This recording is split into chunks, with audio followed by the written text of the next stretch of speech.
ನಮಸ್ಕಾರ, ನೀವು ನೋಡ್ತಾ ಇದ್ದೀರಾ ಡಿವಿಜಿ ವಾಯ್ಸ್. ನಾನು ನಿಮ್ಮ ಕರಿಯಪ್ಪ.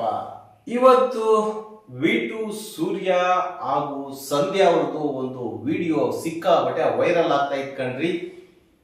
ಯಾಕೆ ವಿ2 ಸೂರ್ಯ ಅಂತ ಹೇಳ್ತಾ ಇದ್ದೀನಿ ಅಂತ ಹೇಳಿದ್ರೆ, ವಿ2 ಸೂರ್ಯ ಈಸ್ ಎ ಬ್ರಿಲಿಯಂಟ್ ಮ್ಯಾನ್ ಅಂತ ನಾನು ಅನ್ಕೊಂಡಿದ್ದೆ.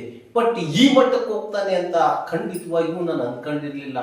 ಯಾಕೆ ಈ ಮಾತು ಹೇಳ್ತಾ ಇದ್ದೀನಿ ಅಂತ ಹೇಳಿದ್ರೆ, ನಾನು ಸಹ 2-3 ದಿವಸ ಅವ್ರ ಜೊತೆಯಲ್ಲಿ ಇದ್ದೆ. ಆ ಕಾರಣಕ್ಕೋಸ್ಕರ ಹೇಳ್ತಾ ಇದ್ದೀನಿ. ಬಟ್ ಈ ಮಟ್ಟಕ್ಕೂ ಆಗುತ್ತಾ? ಕಾಲಾಯ ತಸ್ಮೈ ನಮಃ, ಕರ್ಮ ಈಸ್ ರಿಟರ್ನ್ ಅಂತಾರಲ್ಲ, ಇದೆ ಅಂತ ಅನ್ಸುತ್ತೆ. ಒಂದು ಹೆಣ್ಮಗಳ ಹತ್ರಕ್ಕೆ ಕಾಲಲ್ಲಿ ಚಪ್ಪಲಿಲಿ ಹೊಡ್ತಾ ತಿನ್ನೋ ಮಟ್ಟಕ್ಕೆ ಭ್ರಷ್ಟಾಚಾರನ, ಅಥವಾ ಅವ್ನು ಮಾತಾಡಿರ್ತಕ್ಕಂಥ ಮಾತಿಗೆ ಕೊಟ್ಟಿರ್ತಕ್ಕಂಥ ಒಡೆತನ, ಏನಿದು ಸ್ಟೋರಿ ಅಂತ ನೋಡ್ಕೊಂತ ಹೋದ್ರೆ 6 ಜನ ಹಾಕಿ ಗಂಡಂದ್ರು. ಯಾಕೆ ಅಂತ ಹೇಳಿದ್ರೆ, ಇವತ್ತು ಯಾವುದೇ ಒಂದು ಹೆಣ್ಣಿಗೆ ಆಗಿರ್ಲಿ, ಯಾವುದೇ ಒಬ್ಬ ವ್ಯಕ್ತಿಗೆ ಆಗಿರ್ಲಿ, ಒಂದು ಸುಳ್ಳು ಕಥೆಯ ಕಟ್ಟೋದು ಬಹಳ ಕಷ್ಟ. ಯಾಕೆಂದ್ರೆ ಈಗ ಸಾಮಾಜಿಕ ಜಾಲತಾಣ ಮೊದಲಿದ್ದಾಗಿಲ್ಲ. ಬಟ್ ಸಾಮಾಜಿಕ ಜಾಲತಾಣದಲ್ಲಿ ಹೊಲಸು ಪದಗಳನ್ನ ಬಳಸಬಾರ್ದು ಅಂತ ಇದ್ರೂ ಬಳಸ್ತಾರೆ. ಆದ್ರೂ ಏನು ಮಾಡಕ್ಕಾಗಲ್ಲ. ಕೆಲವರಿಗೆ ಬಳಸಿದ ಮೇಲೆನೆ ಅರ್ಥ ಆಗುತ್ತೆ ಅಂತ ಅನ್ಸುತ್ತೆ. ಒಂದು ಹೆಣ್ಣು ಮಗಳಿಗೆ 6 ಜನ ಗಂಡಂದ್ರು ಬೆಡ್ಡಿನ ಮೇಲೆ ಮಲ್ಕೊಂಡಾಗ ಲೈವ್ ಹೋಗೋದು, ಆ ವಿಡಿಯೋಗಳು, ಒಳ್ಳೆ ಈ ಸಣ್ಣ ಪುಟ್ಟ ಮಕ್ಕಳುಗಳು ಮಾಡ್ತಾರಲ್ಲ, ಆ ರೀತಿಯಾಗಿ ಮೇಂಟೈನ್ ಮಾಡ್ತಾನೆ ಈ ವಿ2 ಸೂರ್ಯ. ಬಟ್ ಇಲ್ಲಿ ವಿ2 ಸೂರ್ಯ ಒಳ್ಳೆಯವನು, ಸಂಧ್ಯಾ ಅವ್ರು ಒಳ್ಳೆಯವರು ನನಗೆ ಗೊತ್ತಿಲ್ಲ. ಬಟ್ ಸಾಮಾಜಿಕ ಜಾಲತಾಣದಲ್ಲಿ ನೋಡಿದ್ಮೇಲೆ ಆ ಹೆಣ್ಮಕ್ಳ ಹೊಡೆದೇ ತಿಂದ್ಮೇಲೂ ಜೀವನ ಮಾಡ್ಬೇಕಾ? ಆ ಹೆಣ್ಮಕ್ಳಿಗೆ ಯಾವ ರೀತಿ ಅನ್ಯಾಯವಾಗಿ ಅಂದ್ರೆ ಮಾತಾಡಿದ್ದಾನೆ. ವಿ2 ಸೂರ್ಯ ಮಾತಾಡಿಲ್ಲ ಅಂತ ನಾನು ಹೇಳಲ್ಲ, ಅವ್ನು ಮಾತಾಡಿದ್ದಾನೆ, ಮಾತಾಡೋದೇ ಹಾಗೆ ಮಾತಾಡಿದ್ದಾನೆ. ಆಮೇಲೆ ಇವತ್ತು ಲೈವ್ ಅಲ್ಲೂ ಬಂದು ಮಾತಾಡಿದ್ದಾನೆ. ಸಂಧ್ಯಾ ಅವರು 2 ವರ್ಷ ಅವ್ರ ಜೊತೆಗಿದ್ರು, ಆದ್ರೂ ಅವನು ಆ ರೀತಿ ಅರ್ಥ ಮಾಡ್ಕೊಳ್ಳಿಂದ ಮಾತಾಡಿದ್ದಾನೆ ಅಂತ ಹೇಳಿದಾಗ ಏನು ಮಾಡಕ್ಕಾಗಲ್ಲ.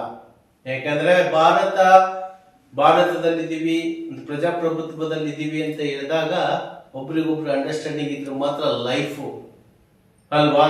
ಇವತ್ತು ಕಟ್ಕೊಂಡಿರ್ತಕ್ಕಂಥ ಹೆಣ್ರ ಬಗ್ಗೆನೆ ಮಾತಾಡೋದಕ್ಕೆ 108 ಸಾರಿ ಯೋಚನೆ ಮಾಡ್ಬೇಕು. ಅಂತದ್ರಲ್ಲಿ ಬೇರೆ ಹೆಣ್ಮಗಳ ಬಗ್ಗೆ ನಾವು ಕೆಡದ ಮಾತಾಡ್ಬೇಕು ಅಂತ ಹೇಳಿದಾಗ ಅದನ್ನ ಅರ್ಥ ಮಾಡ್ಕೋಬೇಕು. ಪ್ರತಿಯೊಬ್ರು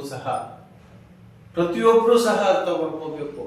ಅಟ್ಲೀಸ್ಟ್ ಈ ವಿಡಿಯೋ ನೋಡೋದ್ರಿಂದ ಯಾವ ರೀತಿ ಬೈದ್ಲು, ಯಾವ ರೀತಿ ಮಾಡಿದ್ಲು ಅನ್ನೋದಕ್ಕಿಂತಲೂ ಯಾಕೆ ಬೈದ್ರು, ನೆಕ್ಸ್ಟ್ ಆ ವ್ಯಕ್ತಿ ಹೆಣ್ಮಕ್ಳಿಗೆ ಆಯ್ತು ಗಂಡು ಮಕ್ಳಿಗೆ ಆಯ್ತು ಮಾತನಾಡುವಾಗ ಹರಿಬಿಟ್ಟು ಹೋಗ್ಬೇಕು ಅನ್ನೋದನ್ನ ಪ್ರತಿಯೊಬ್ರು ಈ ರೀತಿಯಾಗಿ ಮಾತನಾಡುವಂತವ್ರು, ಹೆಣ್ಮಕ್ಳಾಗಿರ್ಲಿ ಗಂಡು ಮಕ್ಳಾಗಿರ್ಲಿ, ಅರ್ಥ ಮಾಡ್ಕೊಳ್ಳಿ. ಸಾಮಾಜಿಕ ಜಾಲತಾಣದಲ್ಲಿ ಸ್ವಚ್ಛವಾಗಿರ್ಬೇಕು ನಿಮ್ಮ ಭಾಷೆಗಳು.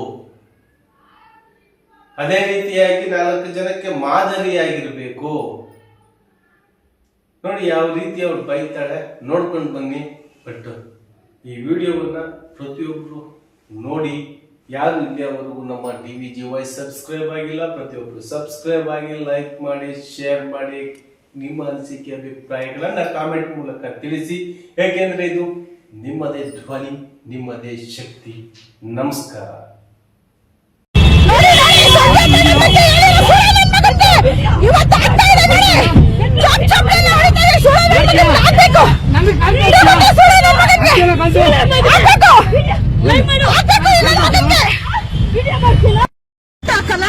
ಸಂಜಾನಂತ ಅಯ್ಯೋ ಊಟ ಹಾಕಲ್ಲ.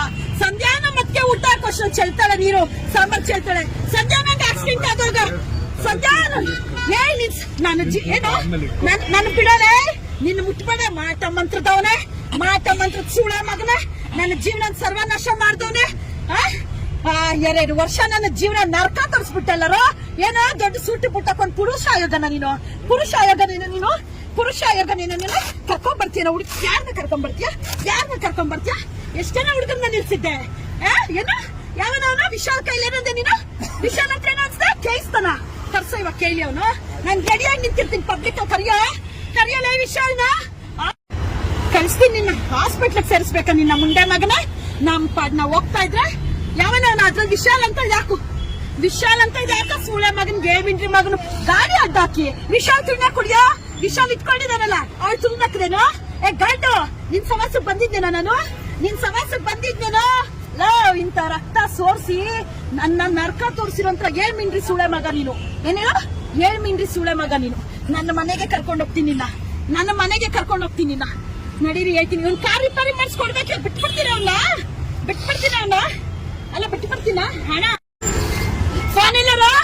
ಫೋನ್ ಇಲ್ಲಿ ಯಾರ್ಯಾರು ನನ್ನ ಸುಳ್ಳ ಪಬ್ಲಿಕ್ ಅಲ್ಲಿ ನಿಲ್ಸಿ ಅಲ್ಲಿ ರೋಡಲ್ಲಿ ಇವ್ ನನ್ಗೆ 6 ಜನ ಗಂಡನ ತೋರಿಸ್ಬೇಕು ಸುಳ್ಳ ಮಗ 6 ಜನ ಗಂಡನ ತೋರಿಸ್ಬೇಕು 6 ಜನ ಗಂಡನ ನೀನ್ ತೋರಿಸ್ಬೇಕು 6 ಜನ ಗಂಡನ ನೀನ್ ತೋರಿಸ್ಬೇಕು ಕಲ್ಲಲ್ಲೇ ತೊಡ್ದಿದ್ ಯಾರು ಕಲ್ಲಲ್ಲೇ ತೊಡ್ದಿದ್ದು ನಾವ್ ಹೋಗ್ತಾ ಇದ್ದ ಕಾರ್ಗೆ ಯಾರು ಕಲ್ಲಲ್ಲೇ ತೊಡ್ದಿದ್ದು ಏನಕ್ಕ ಕಲ್ಲಲ್ಲಿ ಹೊಡ್ದೆ ಬೆವರ್ಸಿ ಕೆಲವೊಂದು ಕೆಲಸದ ಮೇಲೆ ನಾವು ಬನಶಂಕರಿ ಕಡೆ ಹೋಗಿರ್ತೀರಿ. ಸೊ ಹೋಗಿ ಬರುವಂತ ಸಮಯದಲ್ಲಿ ಏಕಾಏಕಿ ನಿಮಗೆ ಗೊತ್ತಿರುತ್ತೆ, ಇತ್ತೀಚೆಗೆ ನಾನು ಪುರುಷ ಆಯೋಗ ಅಧ್ಯಕ್ಷ ಅಂತ ಹೇಳ್ಕೊಂಡು ವಿಟು ಸೂರ್ಯ ಅಲಿಯಾಸ್ ಮುತ್ತುರಾಜ್ ಏಕಾಏಕಿ ಬಂದು ನಮ್ಮ ಮೇಲೆ ದಾಳಿ ಮಾಡಿರುವಂತದ್ದು. ಸತತ ನನ್ನ ಕಾರಲ್ಲಿ ಏನೇನ್ ನಡೆಯುತ್ತೆ ನನ್ನ ಟ್ರ್ಯಾಪ್ ಮಾಡುವಂಥದ್ದು, ನನ್ನ ಕಾರ್ಗೆ ಟ್ರ್ಯಾಕರ್ ಹಾಕುವಂಥದ್ದು, ಈ ತರ ಎಲ್ಲ ಮಾಡ್ತಾನೆ ಇದ್ದಾನೆ. ಆದ್ರೂ ನಾವ್ ಏನ್ ಮಾಡಿದ್ರೆ ಕೆಲಸ ಇರೋ ಕಾರಣಕ್ಕೆ ಕ್ಯಾಬ್ ಬುಕ್ ಮಾಡ್ಕೊಂಡು ಹೋಗಿದ್ರಿ. ಕ್ಯಾಬ್ ಬುಕ್ ಮಾಡ್ಕೊಂಡು ನಾವು ದಯಾನಂದ್ ಸಾಗರ್ ಕಾಲೇಜ್ ಹತ್ರ ಸಿಗ್ನಲ್ ಕ್ರಾಸ್ ಮಾಡೋ ಟೈಮಲ್ಲಿ ಬೈಕ್ ಅಲ್ಲಿ ಈ ವಿಟು ಸೂರ್ಯ ಮತ್ತೆ ವಿಶಾಲ್ ಅಂತ ಹೇಳಿ ಇಬ್ರು ಹುಡುಗರು ಬರ್ತಾರೆ. ಬಂದಿದ್ದ ಕ್ಯಾಮ್ರಾ ಇಟ್ಕೊಂಡು ನಮ್ಮನ್ನ ವಿಡಿಯೋ ಮಾಡೋಕ್ ಸ್ಟಾರ್ಟ್ ಮಾಡ್ತಾರೆ. ಸೊ ನಾವ್ ಅದನ್ನ ಎಸ್ಕೇಪ್ ಆಗೋದಕ್ಕೆ ಅಲ್ಲಿಂದ ಸುಮ್ನೆ ಮುಂದಕ್ಕೆ ಹೋಗಕ್ ಟ್ರೈ ಮಾಡ್ತೀರಿ. ಆದ್ರೂ ಅದ ಯಾರಬ್ ನಗರ್ಗೆ ಹೋಗುವಂತ ರಸ್ತೆ ಮಾರ್ಗದಲ್ಲಿ ಬಂದು ಏಕಾಏಕಿ ನಾವು ಹೋಗ್ತಾ ಇದ್ದಂತ ಕ್ಯಾಬ್ ಮೇಲೆ ಕಲ್ಲು ಎಸೆಯುವಂತ ಕೆಲಸ ಮಾಡ್ತಾನೆ. ಕಲ್ಲು ಎಸೆದಿದ ತಕ್ಷಣ ನಮ್ಮಿಬ್ಬರು ತಲೆಗೆ ಬೀಳ್ತಾ ಇತ್ತು. ನಾವ್ ಹಿಂಗ್ ತಲೆ ಬಗ್ಸ್ಕೊಂಡ್ರು ಮಂಜಣ್ಣ ತಲೆಗೆ ಬಿತ್ತು ಅದು ಕಲ್ಲು. ಕೊನೆಗೆ ಮಂಜಣ್ಣನ ಈಚೆ ಹಿಡ್ಕೊಂಡು ಮಂಜಣ್ಣ ನೋಡಿಯೋದು ನಮ್ಮಿಬ್ಬರನ್ನ ಎಳೆಯುವಂತ ಪ್ರಯತ್ನ ಮಾಡ್ತಾನೆ. ಬಟ್ ಪಬ್ಲಿಕ್ ಅಂತ ಇದೆಲ್ಲ ನಿಜವಾಗ್ಲೂ ಪಬ್ಲಿಕ್ ಇವತ್ತು ನಮ್ಮನ್ನ ರಕ್ಷಣೆ ಮಾಡ್ತು. ಇಡೀ ಪಬ್ಲಿಕ್ ಸೇರಿ ಅವನ ಕಳಿಸುವಂತ ಕೆಲಸ ಮಾಡಿದೆ. ಕರ್ಮ ಅನ್ನೋದು ಯಾರನ್ನೂ ಬಿಡೋದಿಲ್ಲ. ನಮ್ಮ ಮೈ ತುಂಬಾ ಸೀರೆ ಉಟ್ಕೊಂಡಿದ್ರು ನಮ್ಮನ್ನ ಕೆಟ್ಟಿ ಪಟ್ಟಾಗಿ ಕೊಟ್ಟು ನಿಂದಿಸುವಂತ ಕೆಲಸ ಮಾಡ್ತಾರೆ. ಎಲ್ಲಾರ ಮೇಲೇನು ವೈಯಕ್ತಿಕ ಪ್ರಾಬ್ಲಮ್ಸ್ ಇದ್ದೇ ಇರುತ್ತೆ ಸರ್. ಬಟ್ ಅದನ್ನ ತಗೊಂಡ್ಬಂದು ಪಬ್ಲಿಕ್ ಅಲ್ಲಿ ನಮ್ಮ ಮೇಲೆ ಏಕಾಏಕಿ ಮಾರಣಾಂತಿಕ ಹಲ್ಲೆ ಮಾಡಿದ್ದು, ಮಗು ಇರೋದು ನೋಡ್ದಿರಾ ನಮ್ಮ ಮೇಲೆ ದೌರ್ಜನ್ಯ ಮಾಡಿ ನಮ್ಮ ಬಟ್ಟೆನ ರಸ್ತೆಯಲ್ಲಿ ಹಿಡಿದು ಮಾನಭಂಗ ಮಾಡಿರುವಂತದ್ದು, ಲೈಂಗಿಕ ದೌರ್ಜನ್ಯ ಮಾಡಿರುವಂತದ್ದು ನೋಡಿ ಇಡೀ ಪಬ್ಲಿಕ್ ತಳಿಸಿರುವಂತ ಕೆಲಸ ಆಗಿದೆ. ಅದು ಬಿಟ್ಟು ಕೆಲವರು ಹೇಳ್ತಾರಲ್ಲ, ಒಬ್ಬ ಪುರುಷನ ಕಾನೂನ ಕೈ